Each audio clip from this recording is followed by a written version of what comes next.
901.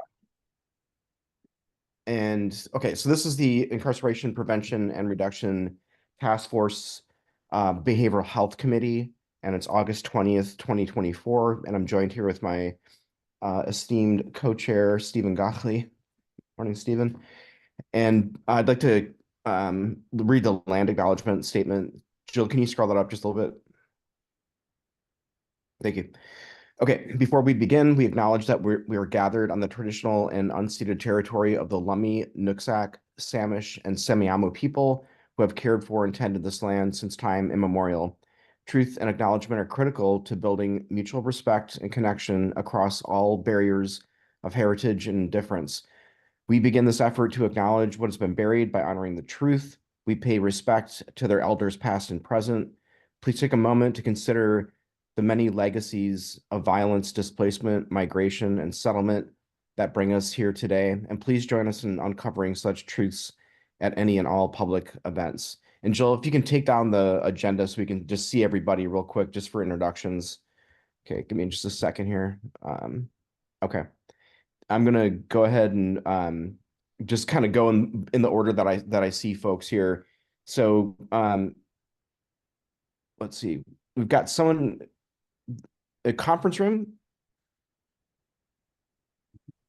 Yes, good morning. I'm Chad Avery. I'm the new behavioral health specialist up in juvenile detention. We just started the position last Monday. So I heard about this committee meeting and I thought I'd sit in and see what's going on. Well, welcome, Chad. Good morning. Thank you. Thank you. Thanks for coming. Stephen? Yes. Do you want to just introduce yourself? Oh, I'm Stephen Gockley, co-chair of the Behavioral Health Committee, former member of the task force. Perry? Good morning, folks. I am a Response Systems Division supervisor. I'm a non-voting member of the Behavioral Health IPRTF subcommittee. Welcome, Perry. Deborah? I am a consumer member of the incarcerated task force. In this committee, I have an incarcerated loved one and do advocacy work in the criminal legal system. Good morning, Deborah. Jill? Good morning, everyone. I'm the legislative coordinator for the Whatcom County Council and staff facilitator for the IPRTF and its committees. Thanks, Jill. Keith? Keith Johnson. I'm a sergeant for Bellingham Police Department. Welcome, Keith. Arlene? Oh, I think you're muted, Arlene. There you go. Yes, I am supervising interns at this stage, this very late stage, and I do that a little bit every week, and I also I'm a former member. I was the co-chair of the Law and Justice Committee last time, and this time I'm on the committee I really belong on. Thanks, Arlene. Well, Laura, go ahead. Good morning, I'm Laura Christensen. I'm the Response Systems Manager with Whatcom Health and Community Services, and we operate multiple diversion programs in the county. Thanks, Laura. Mike Hilly. Yeah, good morning. Mike Hilly, Emergency Medical Services Manager for the county, and I've been on this committee for a good 5 or 6 years, I think now. So yeah, good morning. Good morning. Hey, Brian. Good morning. Good morning. I'm Brian Estes. Been on the committee a couple of years, maybe 2.5 years, and I'm with the National Alliance on Mental Illness, the Whatcom County chapter. I'm on the board of directors and I'm the treasurer. Thanks, Brian. Cedric? Hi, everybody. I am a grant writer and a consultant. I work with federally qualified health centers all over the country, and this is only my second committee meeting, so I'm still learning. Welcome, Cedric. Captain Steve. Steve Larson, Bellingham Fire Department, community paramedic, and I just got the pleasure of joining this group last session. Thanks, Steve. Welcome. Jenna? Hi, everyone. Jenna Gurnand. I'm with the County Council Office. I support Jill in the IPRTF. Welcome, Jenna. Birdie?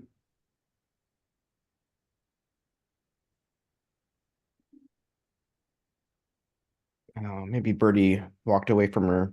No, Oh, you're sorry. there. There you I go. was just muted. I'm Bertie Safford. I'm a member of the IPRTF. I am not a member of this subcommittee, but I enjoyed listening to it. You do a lot of excellent work. Thanks, Birdie. That's nice to hear. Dr. Wu? Oh, we may have lost him. Okay, well, if he comes back, we'll have him introduce himself. And I'm Dan Hamill. I work on Bellingham City Council. I'm the president of that council, and I'm the co-chair along with Stephen Gockley for this committee. And I've been on for I don't know, a while, like 5 or 6 years, something like that. And I've been on the task force since the inception. I'm a permanent member of the task force since 2015. And so Steve and I talked the other day, and what we thought would be helpful, since we have a lot of new folks here, is to kind of just give an orientation on how we categorize and inventory our programs and services and policies that we have in the community. So we thought we'd go through the sequential intercept model, and we sent that out to you all. I think it was last week, and I hope that you had a chance to maybe just take a glance at it. We're going to go over it just a little bit here. That's part one of the meeting, and then part two is Stephen's going to guide us through some of the priorities that the committee decided that they wanted to prioritize, and we did it in a ranked system, and we'll discuss what that looks like moving forward. So I'm gonna ask Jill to put up the sequential intercept model on the screen, and we can go through that.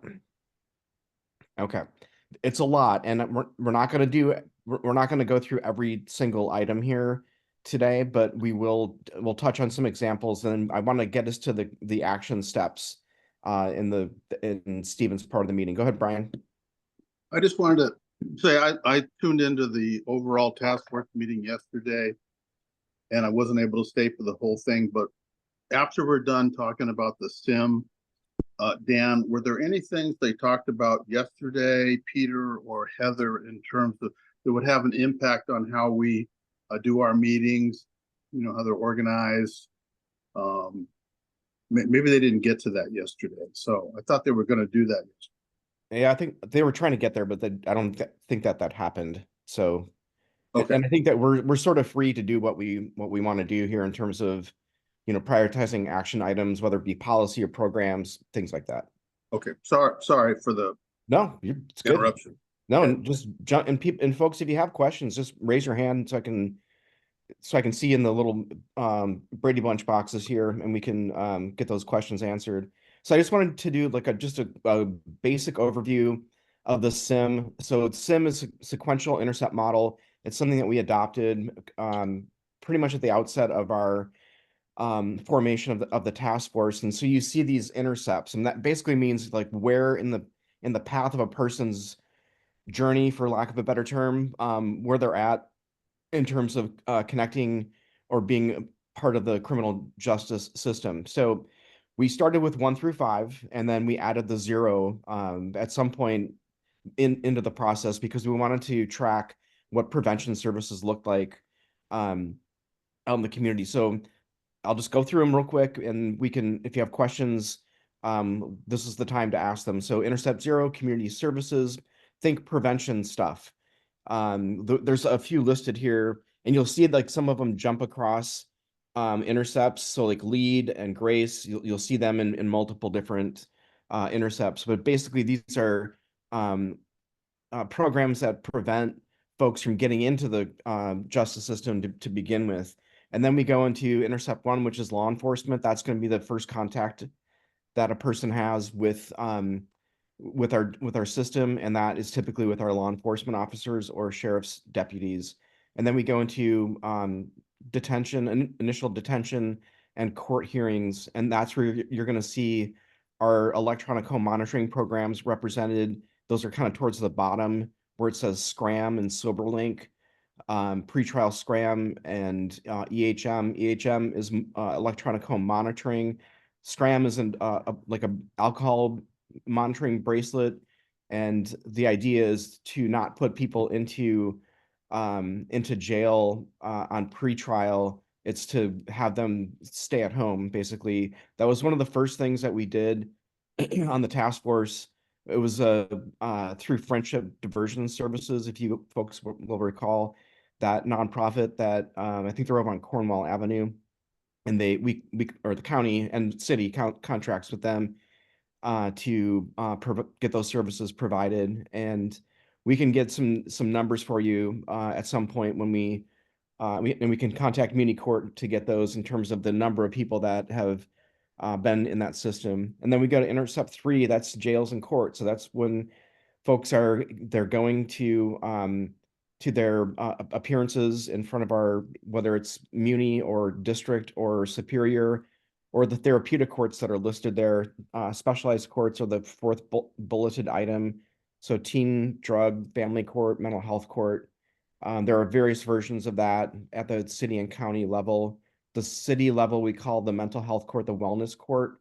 And the idea is to divert people into services versus going and being incarcerated in our jail system. And then Intercept 4 is reentry, and that is for folks that are coming back into the community. And the idea is to try to get folks to not recidivize and to stay stable. And a lot of challenges within that one, housing being one of the primary challenges, and then substance use disorder treatment, getting that up and ready, or getting that going for folks is very important. And then Intercept 5 is post-incarceration community supports, and you can see the list there. There's a number of them, and I want to just orient you to this sequential intercept model. What we're looking at right now is the green. Hold on a second. Apparently my Mac's gonna run out of juice here, so I'm gonna plug in. Hold on one moment. So what we're looking at is the green, and the green symbolizes the programs that we have in place and that we are actually doing a pretty good job on. And Jill, if you want to scroll down to the blue. All right. And so, yeah, you can see that green list is pretty long. It actually goes into a different page. Now we're in the blue. These are the programs that we have, but we don't have enough of. And so there's a service deficit in these programs here. And you'll see a ratings system. The 1, 2s, and 3s. The 1 are the highest priorities, and then 2 and 3 subsequent priorities. And so you can kind of scan the list and see what it is that we do have in place, but we don't have enough of, and that's what this blue column, or table rather, represents. I'm not going to go into too much detail here. And then Jill, if you want to scroll down one more time, the red, these are programs, services, and policies that we've identified that we need, but we don't have in our community. And so that overall is kind of a very like first blush pass on what the sequential intercept model looks like. So it's the green is what we have, the blue is what we have some of, but not everything, and the red is what we don't have any of. So I'll stop at this point to take questions on from the committee to see if there's any clarification that needs to happen. I would just say, Dan, that for people who aren't familiar with this, it's based on the SIM analysis itself is a national best practice, and that approach to this work has been a touchstone for the task forces and this community's work from the beginning. So we're not just throwing spaghetti at the wall and trying to see what sticks. We're looking at things that have evidence behind them, or are best or promising practices. So that's where all of this comes from. You'll also notice the date in the upper left, 6/29/2022. We started using the SIM, I don't know, Dan was placing it roughly in time, I'd say maybe 2017 or something like that. And this was updated as part of the planning process for the sales and use tax initiative that passed last year for the new jail and the build out of the behavioral health and substance use disorder treatment programs in the community. Perry Mowry and an all-star team he assembled under the auspices of the Health and Community Services Department went through this, added, updated, and prioritized. That's where what you see here on the screen right now came from. So there's been a lot of work that's gone into getting us to this point. It's a way that we analyze where we can intervene, how effectively we can intervene, whether we need more firepower in some of these things. So that's what I'd add, Dan. Sorry. Yeah, no, that's thanks for the context. And I would just add to that you know, this is like a change. It's a moving landscape. So some of the things that you see here that we need and we don't have, like neighborhood policing. So we used to have a neighborhood patrol officer program and specialty police teams on Bellingham Police Department, like bike teams, things like that. And we don't have those now. And then the other thing that's kind of influencing what we're seeing here is the fentanyl crisis and just, you know, the overdoses that our first responders are going out to. And I don't know if Keith or Steve, if you want to speak to that at all, but that's something that, you know, that kind of ebbs and flows into this right now. It's flow, is that the right term, the one where it's like not good, you know, like too much. But what we're seeing that quite a bit. And I know I rode with Captain Larson probably a month ago, and we discussed this with Hadley Prentice, who's one of our Grace program case managers, about just kind of, you know, how the crisis is happening in our community. Steve, I don't see in the little Brady Bunch bubble, but do you have any comments on that one?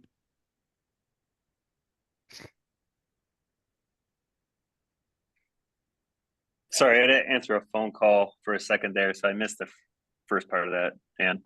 You know, I just wanted to see if you wanted to comment on what you're seeing and what your team is seeing out there for fentanyl overdoses and just response from fire.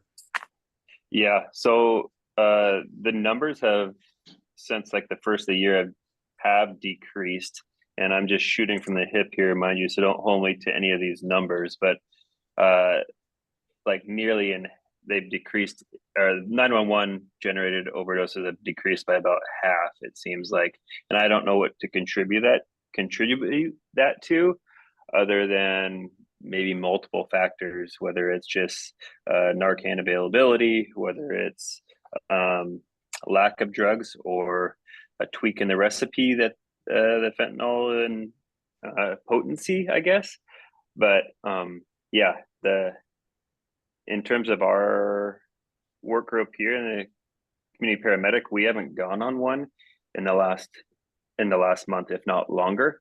So there hasn't been any within the city proximity from 7 a.m. till 4 p.m. So yeah, good things. And it definitely seems like the downtown core, the population has dispersed. Right. Okay. And Dan, Mike Hilly, I just wanted to add to Steve, because yeah, we're seeing something here that we hope will keep, but I'm pessimistic for, you know, just watching the last 3 or 4 years. But, you know, we had the highest month of all the last 4 years of tracking this at 156 in May. And those are EMS engagements, and dropped to 99 in June, 89 in July. And right here, as we're, you know, a little bit more midway through August, we're at 40. So something's going on out there. I'm not sure what it is. Probably a combination of all the things that Steve talks about, but we're seeing this go down, and, you know, cautiously optimistic, I guess, on this. Yeah. Yeah, that appears to be the trend right now. So I guess all that to say, when it comes to this group's work, when we're thinking about the action items that we want to take moving forward, it just shifts constantly. So just to be aware of that, and go ahead and call on some speakers that have their hands up. Dr. Wu. So I've heard this recent trend about changes in overdose, and from a couple of sources, and it seems to me like a mirror of when it increases so steeply, and we don't really know what causes that either. But I wonder if there's a way we can get information fairly close to real time about what's the potency of the drugs that are on this that are available in the community. Because to me, this looks, I mean, I'd like to believe that the things we're doing in the community are making a difference, but the suddenness of it really, to me, looks like a dose issue. And it seems like maybe that information would be available if we put some resources towards it. Yeah, thanks, Dr. Wu. That's a great point. And I think that this committee needs to be at the forefront of understanding what that looks like.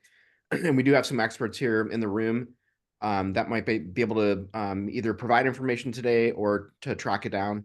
Melora? Yeah, I just wanted just so for everyone on the call to know that the information that Mike Hilly was talking about is actually a dashboard that's available to the public. So at any point, anyone in our community can see the reported overdoses by month across the county, and that's at whatcomoverdoseprevention.org. So just want to make sure that folks know that that information is readily available. I also want to say that our syringe services program is in the process of working on doing some drug testing with, which is a voluntary process for participants at SSP. And so, and that's in coordination with the state and University of Washington. And so really hopeful that we could have some sampling of substances. And I know that Sergeant Johnson raised his hand for a second, so I'm just gonna call that out and see if he wants to comment on this as well. Yeah, I agree with Dr. Wu that it's a batch issue when you get a certain combination of ingredients coming in. We tend to see a spike in overdoses. The other thing I would throw out there that I'm not sure if the group's considered is the increased availability of Narcan just over the counter. I know a lot of stores are giving that away free. And so I think a lot of users have access to that now, and maybe that would prevent calls to emergency services for overdoses. We do have the police department does have a fancy scanner for, checking what's in substances, but typically the end of the line is we'll send it down to the state lab, which we sometimes run into a delay getting that back, but it would be nice to have real-time information on that. Thanks, Keith. Mike Hilly. Yeah, thanks. I just wanted to follow up with Dr. Wu as well on that. So the medical examiner office, actually led by King County Medical Examiner, collates all the death information from reporting MEs, mostly on the I-5 corridor. So we get a monthly report from the MEs of what's killing out people out there. And it's definitely 50-50 fentanyl and methamphetamine. But I do wonder, I think the medical examiners might be able to determine the amounts that were in the systems that killed people. And they're not putting that out publicly, but I think that is available through the medical examiner's office. And Dan, I'd be glad to send you a copy of what I get every month to look at, and maybe we could query King County to see if we can get a little bit more specific on that. Yeah, I think it would be helpful for this group to have a little more data when it comes to what those trends are looking like. Steve, go ahead. Yeah, and just to dovetail in there, it's not isolated to Whatcom County. Like we had Seattle's Health 99 social work came up the other day, and they're absolutely feeling the same trends that we're seeing here, that it's pretty much just dropped off down in Seattle and King County too. So I guess it makes me believe more like we're all coming to the conclusion that it's probably a potency level here in the fentanyl that we're dealing with. And not that our efforts aren't going unnoticed or without warrant, but yeah, I think what we're seeing in terms of death and overdoses is probably just the potency. Thanks, Steve. Melora? Yeah, I just want to highlight what Mike said, which is the role of methamphetamines and polysubstance use. And I think that we are missing quite a bit when we're only talking about fentanyl, because the data is showing us it's almost 50-50. So and that's not a new trend. So unfortunately, we don't have a lot of options to treat methamphetamine substance disorder. And so I think it's sometimes easier to focus on fentanyl, where we have good medication supports for that. But I think it's just really good to keep that in mind. No, thanks for that, Melora. Very good point. I think that we've got to keep our eyes here on the what's trending and how things how the poly is working. And you're right. There's no medical analog for methamphetamine. There's no well, the treatment that we have is not what I would regard as very quality. But Dr. Wu, go ahead. So just thinking about this a bit more, if we had access to near real-time information on potency, is there an opportunity for us to intervene with the community of folks using these substances in a way that might increase their safety? Because it's fine to look at what actually killed somebody, but obviously we'd much rather find out earlier. Right, and I think that speaks to the provider community, and that's probably a Melora question to some degree. And I see Brian, you've got your hand up. Go ahead.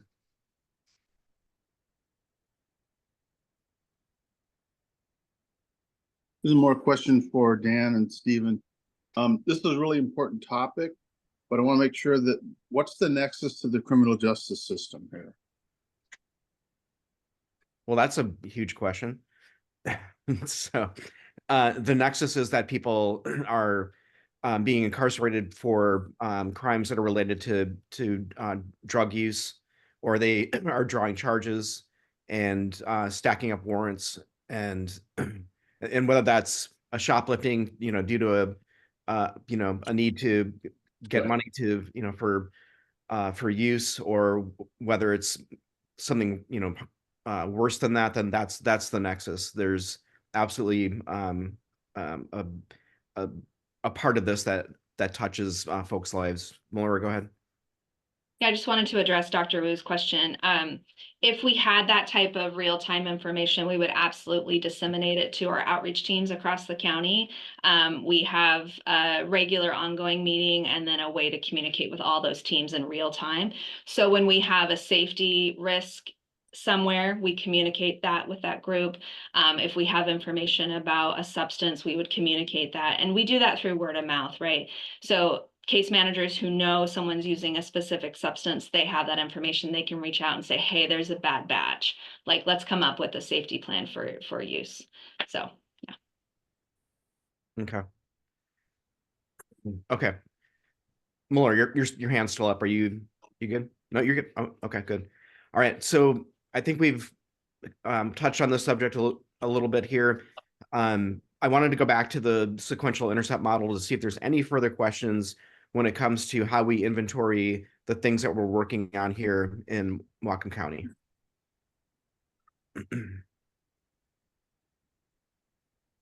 Okay. So I guess the point here is that we want to, Stephen and I wanted to move us into more of an action-oriented position on this committee. Brian Estes has been an advocate for that, and I want to respect that. That we have been an action-oriented committee in the past, and more recently, over the past year or two, we've been more of a come and present and give us information kind of committee. I'd like to move us away from that, and I realize that we've got some first responders here on the call who are very busy, long days, and I just want to put out there that we're not asking that of everybody on this committee, but if there are people that want to be champions when it comes to picking up a topic and moving it forward and then bringing it back to this committee for vetting and for ground truthing ideas, that is what this committee can do if it chooses to do that. So with that, I see no further questions on the sequential intercept model. So Stephen, I'll go ahead and turn it over to you. Actually, Perry, go ahead, sir. Yeah, sorry for the late entry, Dan. One of the thoughts that I have, is Mr. Gockley made reference.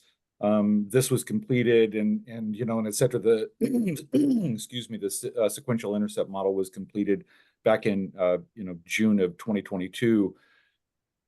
It feels like a time for an update, to reconvene behavioral health gap analysis team, or whatever it might be called, to review the information and update it along those lines, possibly as a recommendation from the behavioral health committee to the larger task force. I don't know about the process, but anyway, we're talking about real-time information, and I think that this has been a really helpful document, and updating it maybe something that this group wants to consider.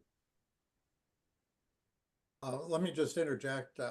Perry, I think that's a pretty cogent observation, the timing and the changes that have occurred over 2 years.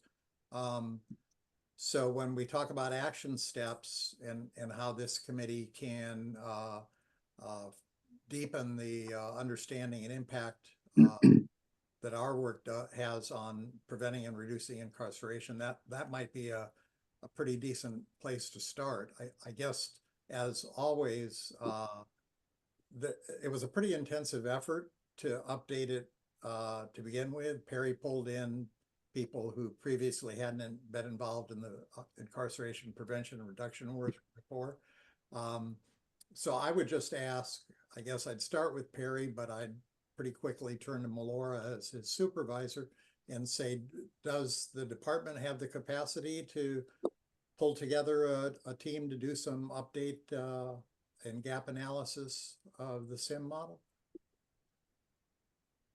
Yeah, Stephen, I appreciate your thoughtfulness there. I think we could absolutely consider getting that into a work plan when that would be prioritized. I think that's a conversation with the director in the exec's office. But yes, having a 2-year-old analysis to look at, I think we have done some good work since then, and I think that's good to call out. And I appreciate you bringing that up, Perry. So I think I'm happy to kind of take that back and consider where it would fit in our work plan.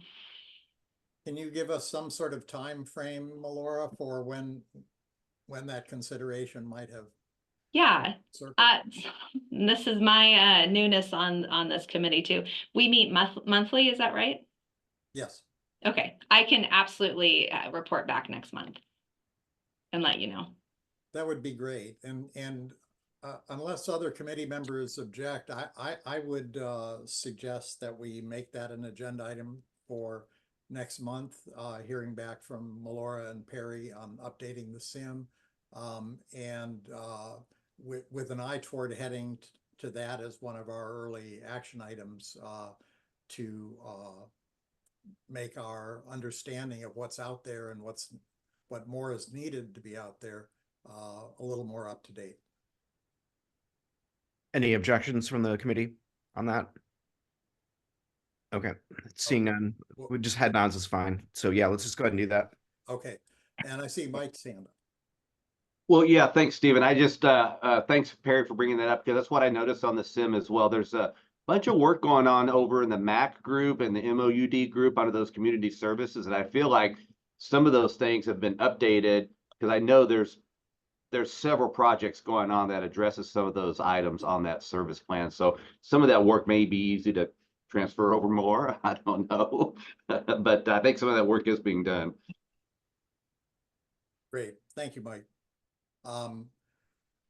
So you have received, well, those of you who aren't brand new to the committee probably were part of a conversation we had in an April meeting where we sort of off the top of our head came up with ideas for action items that we'd like to see the committee tackle.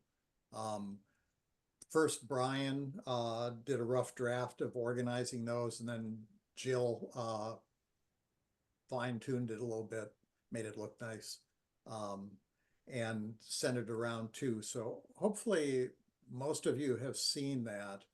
that was sort of an unvetted, and as I said, off the top of the head list of action items. We've been asked by the task force and by the planning team for the implementation projects that came out of the sales and use tax initiative to establish some early end priorities for what our focus will be and what our work will be. And that's what we're about to start taking up now. Dan or Jill forwarded an email from Dan that highlighted some first ideas that he and I have about where to focus, because there's plenty more there in that list of ideas and brainstorming than we could do in a couple of years, let alone in the early stages of our implementation work. So I think our task and our charge is to focus in on what we think is most important and most doable on the front end of this implementation planning. And that's the kind of conversation we want to start today. I want to emphasize 2 points, though.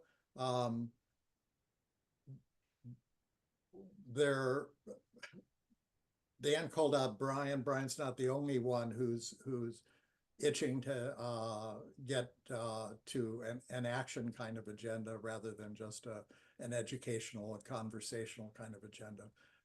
But there needs to be a solid basis for making the decisions, setting the priorities, and so forth.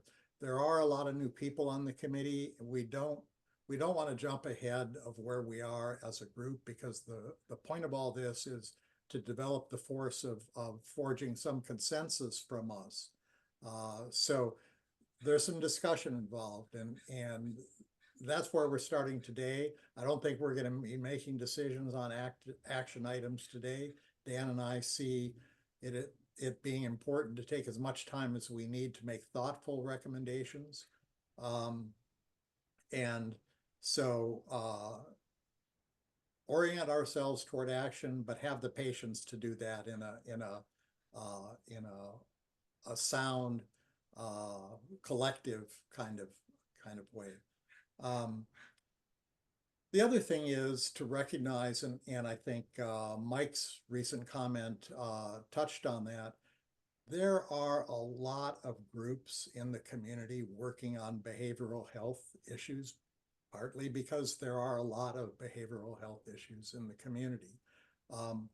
And this goes back to Brian's observation earlier. Our charge is to look at behavioral health in the context of preventing and reducing incarceration. We're not necessarily a treatment best practices group. We are a prevention and reduction of incarceration group.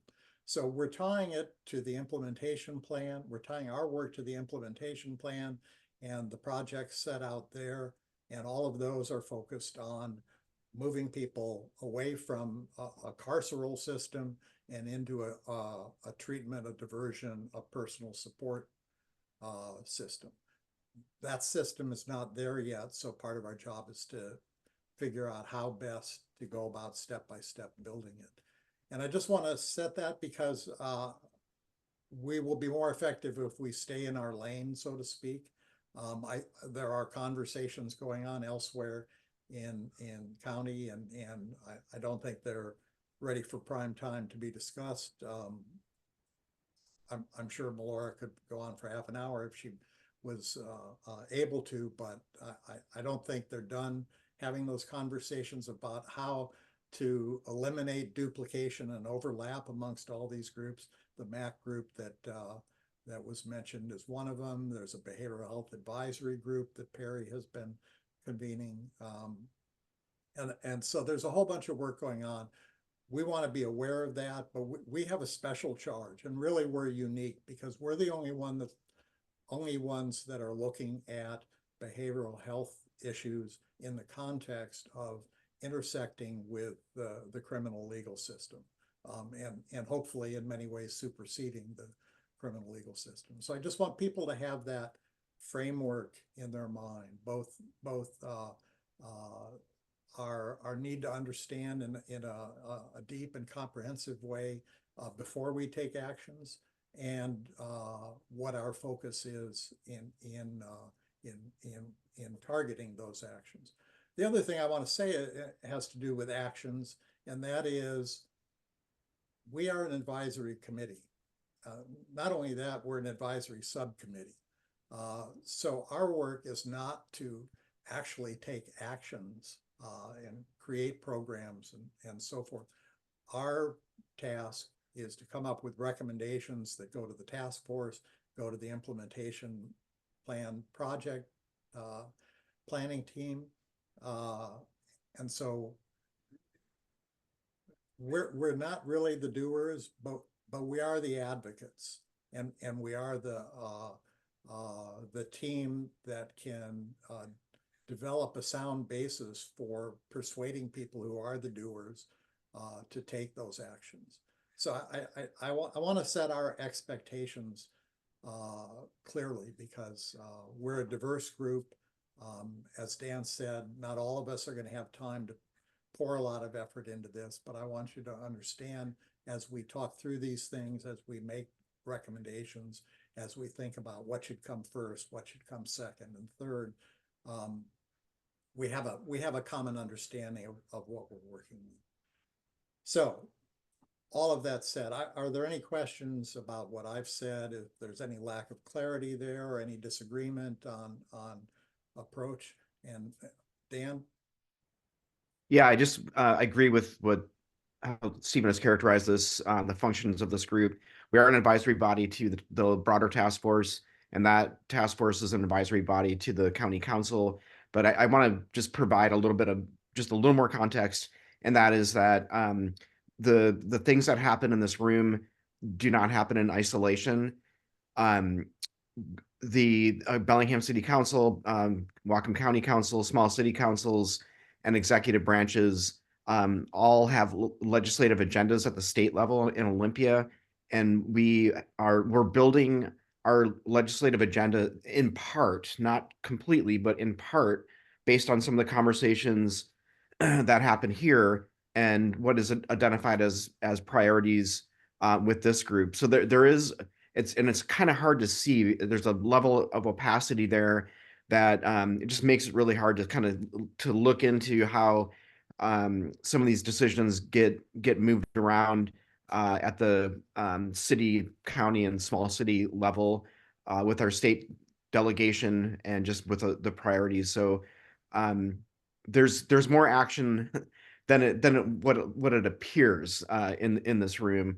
And I do want to emphasize that several of the programs that Melora currently oversees, LEAD, GRACE, alternate response team, many of the origins of those programs, those came from discussions within this group and the broader task force, quite frankly. So I just want to leave it at that, but I just want to make sure that we do have there's a lot of influence that comes from this group, and what the opinions are of this group are taken pretty seriously by decision makers and government folks. Thanks. Thank you, Dan. So going back to our original brainstorm list of suggestions, as Jill plotted them out, there were 8 ideas for policy and program suggestions for us to tackle. There were also 8 or so suggestions for improving our own operations, our meetings, and trying to ratchet up program results as well. So I look at those as more, the first group being a little more externally oriented, and the second group is being a little more internally oriented to how we do our work. We've been asked to do 2, probably 3 priorities for the early stages of this work. And so Dan and I looked at these, and there were some things that sort of jumped out as high priorities, or at least in our thinking did. And we want to put those forward and see how they sound, how they hit, how they whether or not they make sense to you all, and if they don't, what does. So thank you, Jill, for putting this up. Really, let me see. I'm gonna go out of order here. This is from Dan's email to all of us. The most immediate thing going on is doing some planning around the idea of a behavioral health campus on the Division Street property where the Ann Deacon Center for Hope is, and the Work Release Center. That is targeted as being the site for the 24-hour crisis relief center. That is sort of an initial step into the system, sort of before one's ready for the slightly longer term attention that one would get at the Ann Deacon Center. And that's something that we have most of the money available for, and I think that's going to be one of the front end capital projects for building out a community-based center. And if anybody has questions about where that stands, I suspect Melora and Perry can update us on that. The other thing is the sort of the recent breakthrough news that Melora and Dan have developed through contacts with the Swinomish tribe, and their just mind-boggling generosity in offering mobile medical units addressing on-the-street substance use disorder treatment and other sort of one-stop connections to the whole healthcare system. So since that's already moving on the capital front, we don't want to end up with a building and then say, okay, now what exactly should the services look like, or buildings? What exactly should the services look like there? So there's some behavioral health programmatic planning that I think this committee probably is a little ahead of the curve on being able to make some thoughtful suggestions on. And because it's being pulled along by the capital development, that seems like to Dan and me, I think one of the places that we can have an early impact on some of the implementation planning. I'll pause there, and I see Arlene, your hand up. Go ahead. I was wondering how long it is going to take to build the 23-hour crisis relief center? And the other question is, when does it start? Melora, anything you can? Yeah, actually, Perry, do you want to share the most recent timeline? Sure, absolutely. 23-hour crisis relief center, as Stephen had mentioned, some initial, funding. There's some additional funding that's being pursued, but I think that process is rolling along well through the executive's office. My understanding right now, an RFP is being released pending the end of this month to draw in providers to have input in regard to the actual facility itself, the design of the facility, and et cetera. There are some providers out there that already have experience in working in settings, 23-hour crisis relief center settings. Actually, a facility opened in King County just recently here, and the team that is working on this on some parts is actually going to visit that facility just to get a sense. It's a much larger facility than simply a 23-hour crisis relief center, but it also gives us a platform. There's also facilities that are being built and or opening in Eugene, Oregon, also in Arizona. So we have some pretty good framework for that. In terms of the actual target date of the facility being built, my understanding of that, I don't know that that's been nailed down completely, but is likely the end of 25, the start of 26. Again, I think processes are moving forward for the capital project at this point. Some of the primary, hurdles that needed to be occurring there have occurred. So apologize for not having more information about that at this point in time, but that is the information that I know. Is there going to be any barriers to going to the clinic?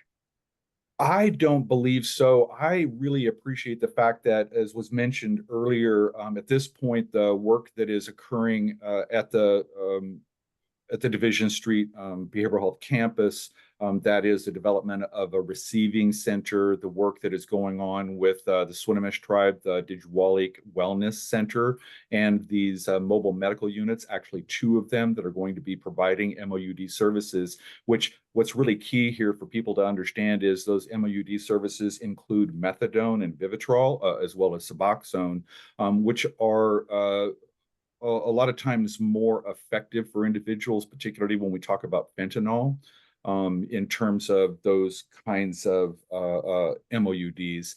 So having that in place and developing over the next year, 2 years, along with the Crisis Stabilization Center, I think will, certainly draw individuals to that resource and connect individuals in the community to those resources in the onset. So, but they don't have to pay anything.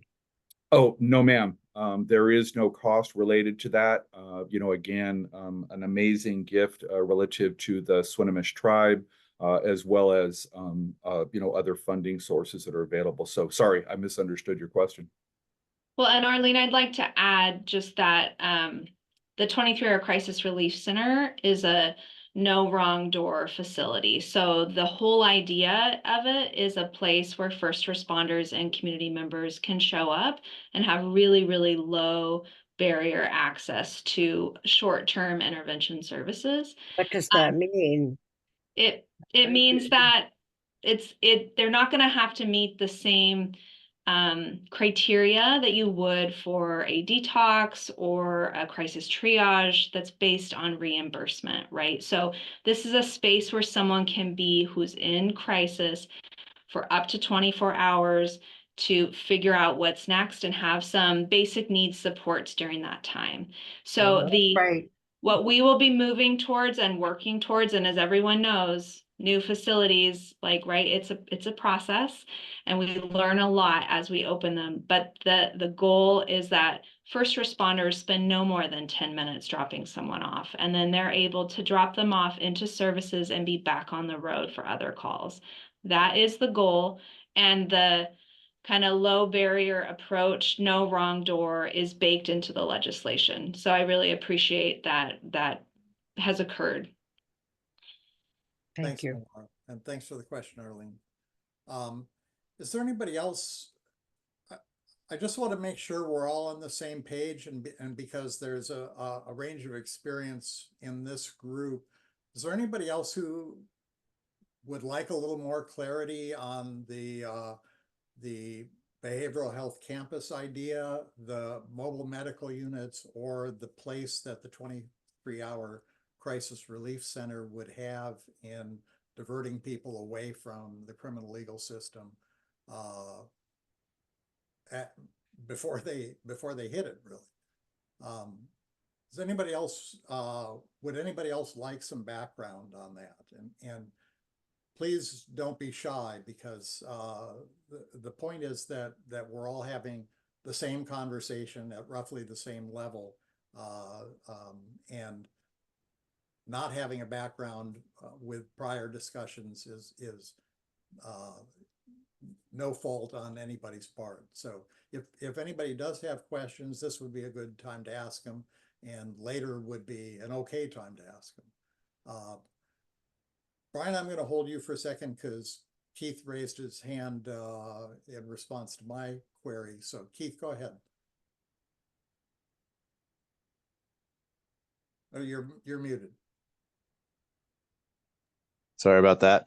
Just a quick question. Is the 23-hour center going to be voluntary or involuntary? Voluntary. Okay. All of these diversion and intervention services are voluntary because the bar for involuntary treatment is well nigh impossible to reach. Mallory, you were going to say something? Well, I just want to add that it will be voluntary. It will also be a place where people can get some of their basic needs met. So if it's run in a trauma-informed way, if it's run well, where people feel welcomed when they walk in the door and they know they're welcomed, I think we're going to have a really high percentage of people that voluntarily receive that service. The other thing that we're entertaining is, would there be space for a DCR to be located at that location during regular hours, so that if their crisis evolves and they start to decompensate more, there's someone just already stationed there that could be involved in an involuntary detention. But again, the facility itself will be voluntary, and the idea is that people will really feel welcomed and supported in that process. So that is the goal. Thank you. Okay, Brian, sorry to keep you waiting. I just wanted to say we do have a youth 23-hour facility out in Everson. And I was thinking at some point it might be useful to get just a short briefing for them on, how it's going, any lessons learned, something along those lines. Okay, good suggestion. Thank you very much. So because as you heard, some of these things are already moving forward. Because this has been a gnarly problem, this no wrong door kind of approach to the system of incarceration. When the task force first formed, most quote unquote diversions took place after law enforcement contact, and the choices law enforcement had were the Peace Health Emergency Department or the jail, neither of which were often available and neither of which were very effective in preventing or reducing incarceration, obviously. So the Ann Deacon Center became an idea. That turned out not to operate quite the way we thought it would, and we realized that we needed a more effective way to meet people right at the door in a way that encouraged trust, encouraged engagement on their part, and sent them off on a path that didn't involve the county jail. So this is a place that we've tried a couple of steps. We've learned a whole bunch, and this iteration, this behavioral health campus idea and the pieces of it you see listed here are where we are now. So moving forward and making this as effective as possible seemed like a very high front end priority to Dan and me, at least, to put forward to the group for consideration. The other thing here I want to highlight is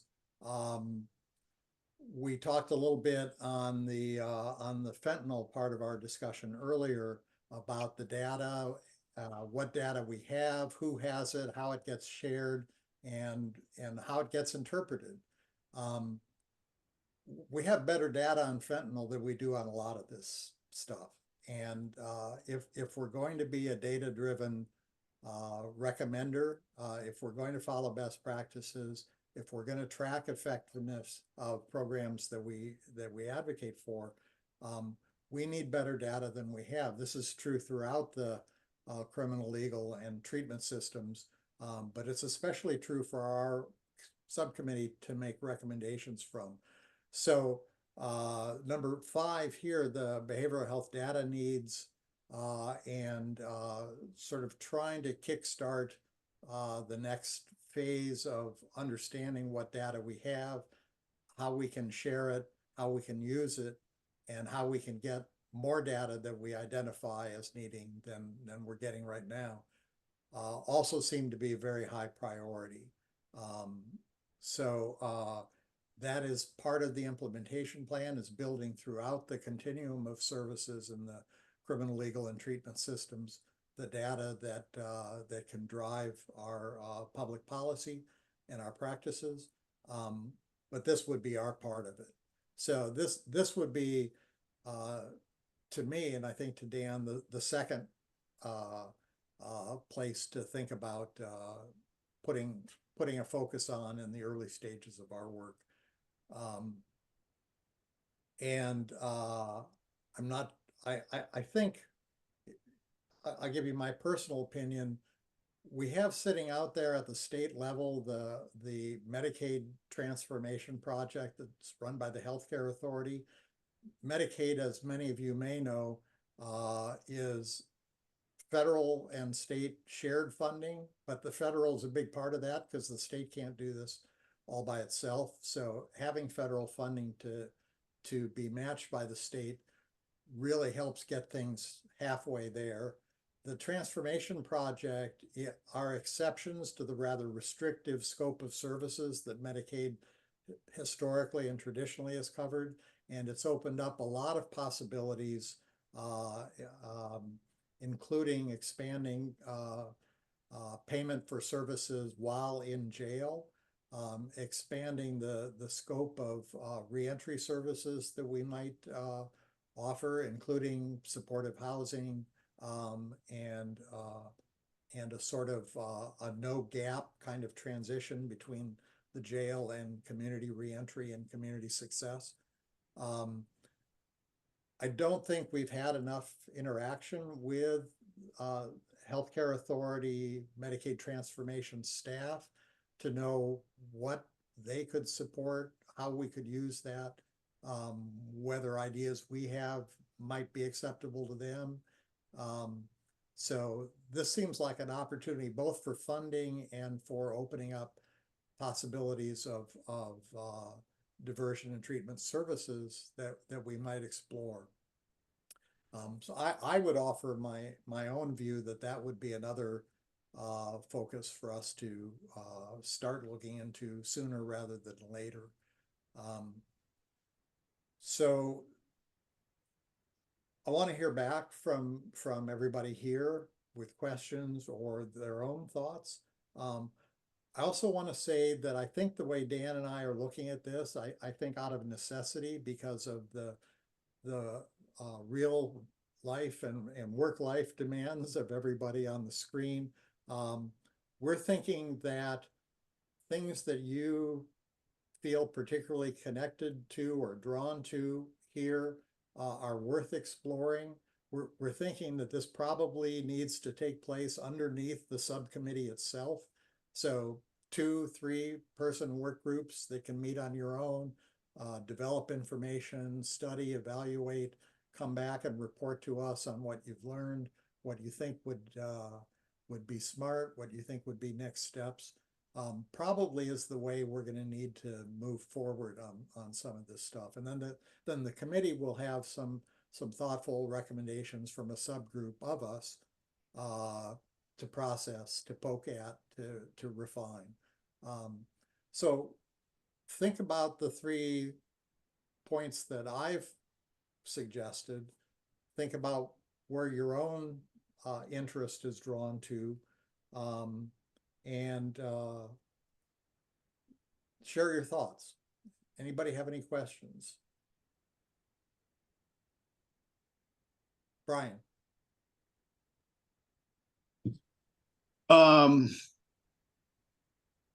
Well, first of all, I think project 1 and even the data this is going to be a multi-year effort, quite honestly, or it could be, especially with the consultant they're attempting to get to have performance measurements for all 15 strategies. And in my own opinion, whatever RFP they have is not going to have enough money to really do that. There's just too many variables in so many of those performance measurements. But so I would just like to add a couple other suggestions here. And one, we might not do this until Melora updates the SIM, but the whole area of reentry services and discharge from jail historically has been one that this committee has been quite concerned about. former committee members like Courtney Taylor and others. And so I think that's a huge unmet need that I think this committee as a work group, maybe, not as an ongoing item with the committee, would be worthwhile. Because we're focusing on building a new jail, but at the same time, it's 5 or 6 years away probably. So I think, what can we do to help people, at the back end of being released into the community is a really important issue. Another issue I think is very important is the lack of 12-hour holds at the Ann Deacon Center. And I know that's an issue that the Ann Deacon Center group has identified, but there doesn't seem to be traction on that.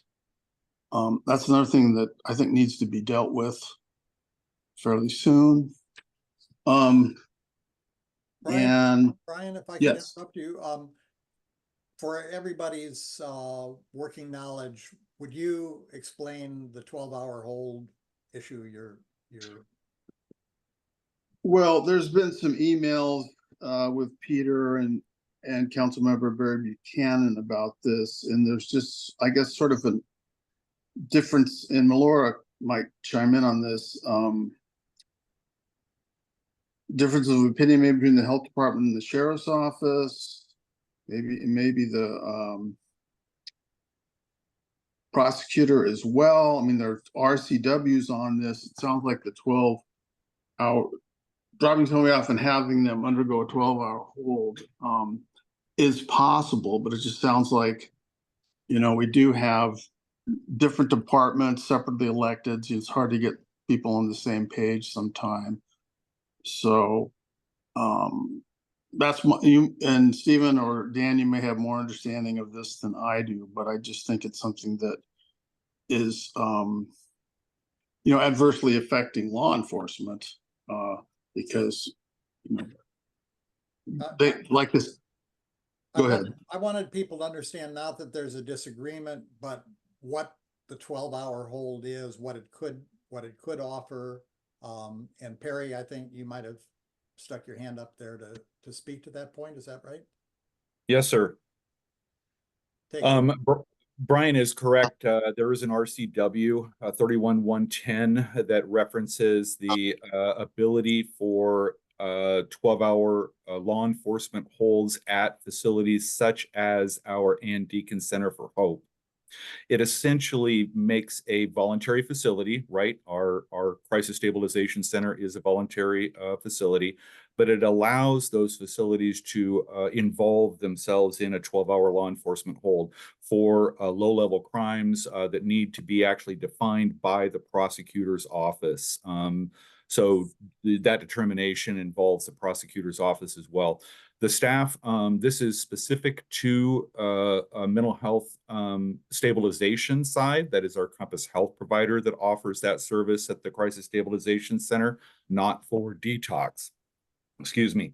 And so the RCW, basically lays out that an individual law enforcement officer can take a person to the facility, can explain to the individual that this is an option that they have to stay at the facility for a 12-hour period of time in order to address their mental health crisis. We hope, of course, that they would be staying longer than 12 hours, and that would be determined by medical necessity and their process that's in place already. So the Compass Health, our provider in the mental health triage, has actually gone out and sought certification from the Department of Health for this particular service, and they have completed that. They've actually been trained. They have a trained staff for that, which is, of course, a requirement for protocols and procedures for that process.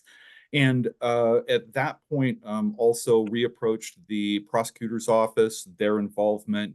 In that discussion, the prosecutor's office had concerns about liability for the county in this regard. They brought in legal advisement to that end, and that legal advisement worked directly with the sheriff's office. And my understanding or their explanation was that because the sheriff's office was the client, that I was not informed further than the fact that that communication was going on between county legal and the Whatcom County Sheriff's Office. So those discussions had occurred, and that is really where this has stopped at this point. So I would agree with Stephen that I don't think that this is, disagreements in terms of, offices within the county, as much as it is, some challenges as far as liability concerns and et cetera. And I've shared this information, and I think that Under Sheriff Harris is well informed in this regard. I haven't received updates to that end, but certainly remain open for any additional information that might be needed, discussion, et cetera, at that point. So I'll stop there. If there are further questions, I'm certainly open to answering. So Brian, I'll go back to you. You seem to be rolling on a little list of your preferences and yeah, I just have one other thing, and thank you, Perry, for that update. Maybe, disagreement obviously was not the right word, but Stephen and Dan, I would like us to track this issue going forward. Maybe get a briefing from the sheriff's office at some point, or the Deacon. I know there's a separate committee, and we don't want to avoid some duplication, but maybe we could just ask the under sheriff or whatever to give us an update on in a month or two on how that's going. Okay. And finally, I really think we're not tracking what's going on in the jail as closely as I think we could or should. Treatment of people in the jail with serious mental illness, in the past has not gone well at all for a variety of reasons, and I just think it's really core, I think, to what this committee is about, to get more updates from the sheriffs, from the jail, from who's the guy that took it over? Anyway, Caleb, I think. But I would like to see us in not every meeting, but quarterly at least, get an update on some of the data that they do have on prescribers in the jail. How many people are in there with serious mental illness? How many people are there that are undergoing competency restoration? I think it would be good.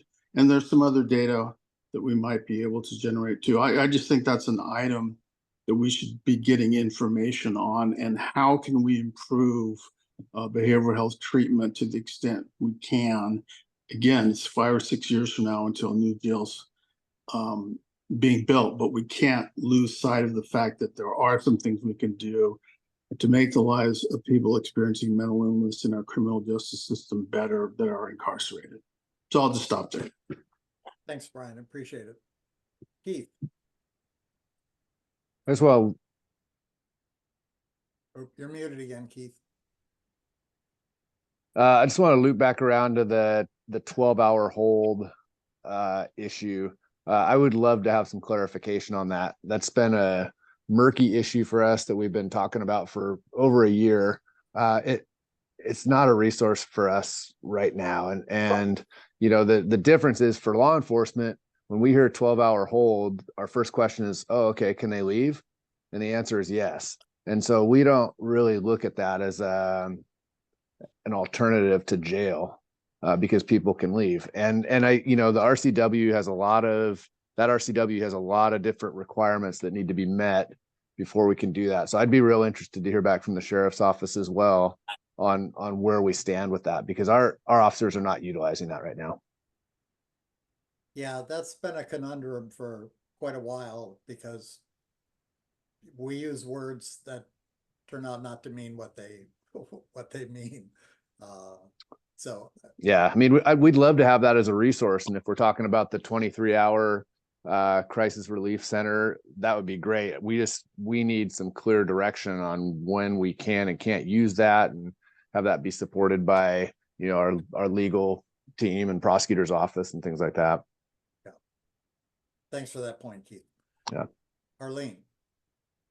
I think that at the first meeting that I brought up the fact that the police and emergency services have told us that the two biggest crimes in Whatcom County are domestic violence and DUIs. And that at that a while back, we did not have enough services because they are quite specialized, especially DUI, and domestic violence, to counsel people who have that problem, and it's so widespread in our area.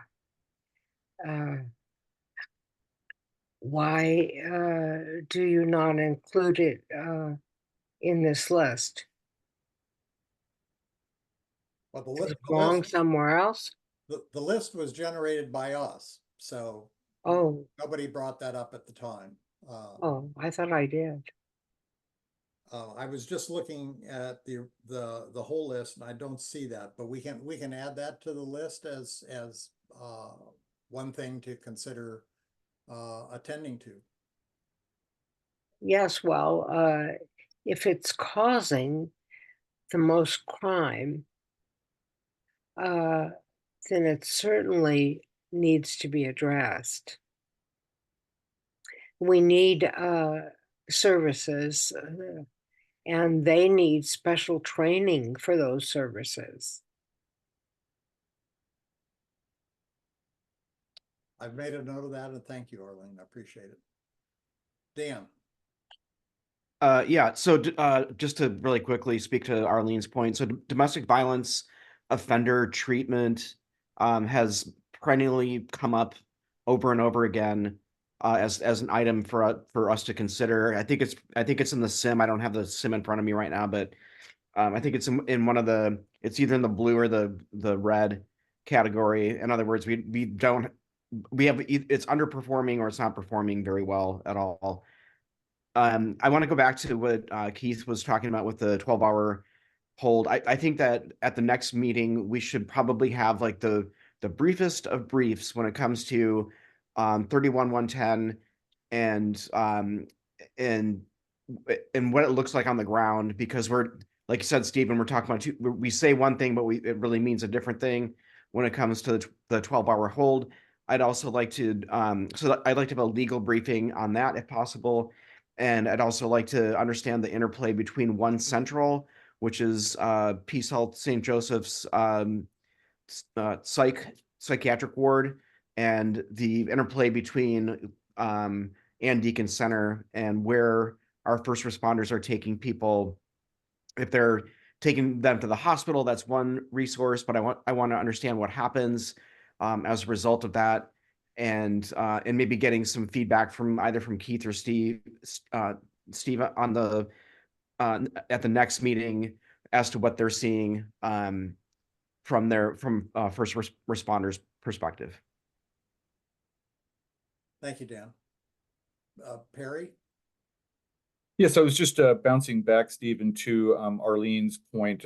Actually, in the lower from our agenda in the summary of the suggestions for the IPRTF subcommittee on 416, actually the exploring ways to expand availability of therapists specialized in domestic violence and DUI is referenced there. I thought I would just offer for the group a little bit of background information if folks aren't familiar. Domestic violence treatment is not covered by medical insurance. That's a major issue. It's not covered by Medicaid. It's not covered by, medical insurance. So just FYI on that level. In response to that, Whatcom County actually created the Domestic Violence Perpetrator Outpatient Treatment Services, fondly referred to as DV-POTS. It is actually funding from the Behavioral Health Program Fund that is utilized by the District Court Probation. Jake Webush would be a great individual to speak to this. He's very plugged into this dynamic.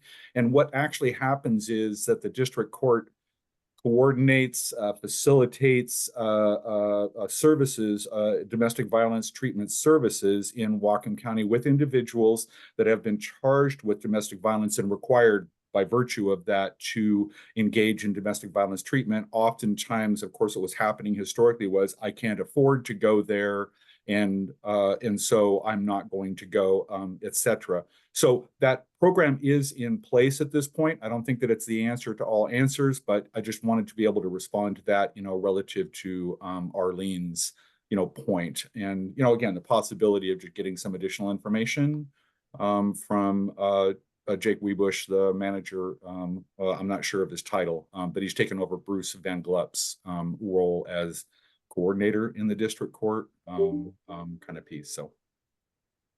Thank you, Perry. That's valuable information. And Arlene, you probably recall Jake has spoken several times to your old committee, Legal and Justice Systems, on DV POTS services. But agreed, that's not the whole answer, but also that's a partial response to that situation. I'm trying to pay attention to the time, which is something I don't always do well. So I'd like to invite one or two more questions or comments, and then we'll move on to other business and public comment.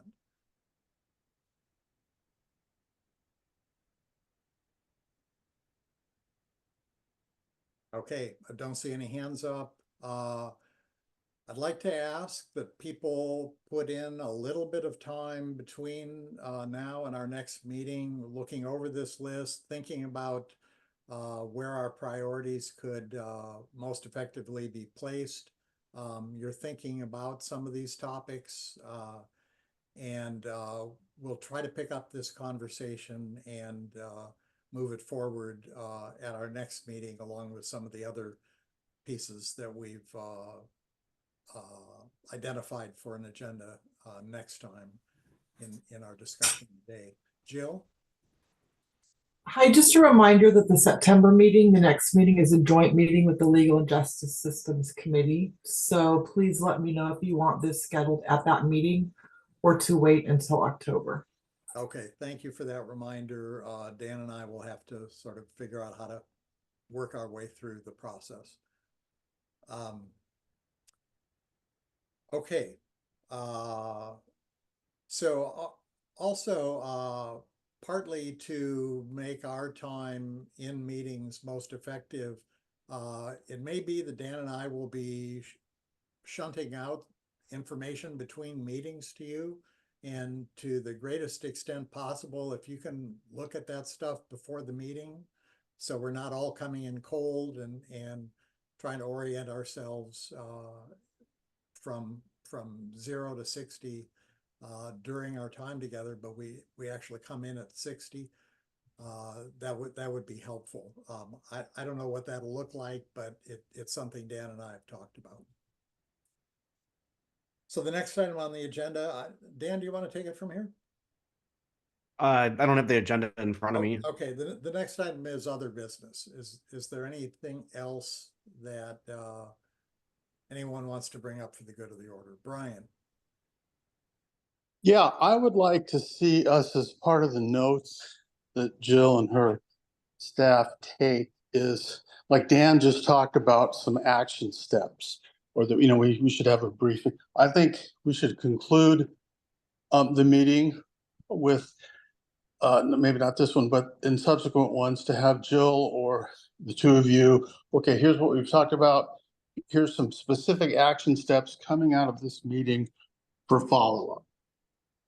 So just to change our process to more efficiently recognize, we talked about, 5 different things, and here's thoughts for future meetings or action steps we'll revisit at the next meeting. It just seems like it'll help us kind of keep us on track and not lose sight of things. And maybe it would require Dan and you to kind of synthesize some of that. But if, like one of the, like Dan just mentioned, here's some things. I mean, I think we could record, we could record those. But it just seems like we should have a running kind of tally of kind of where we've been, where we're going, and issues we need to check back in on. That's my suggestion. Yeah, and personally, I think that's an excellent idea. I will tell you that out of Jill's 400 massive strengths as supporting our committee, one of them is she's tracking all of that in real time. I'm not going to call on her right now, but she probably has notes on those things, and she talks to Dan and me between meetings, informing the agenda.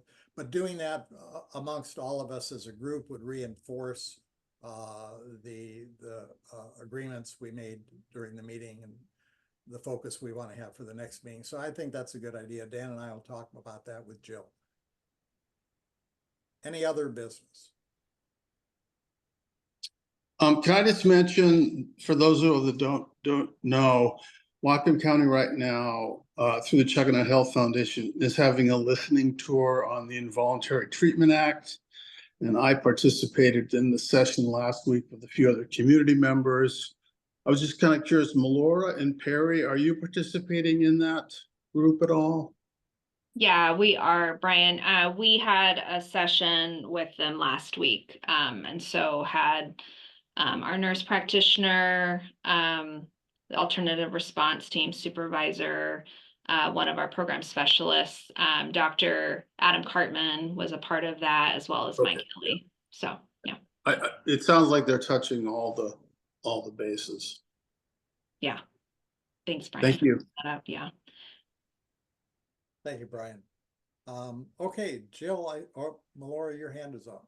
Well, Brian brought up listening tours, so I will just let you all know that we're working with the BHASO and Compass Health on doing a listening tour in the fall, so that they can hear from individuals that interact directly with the crisis system.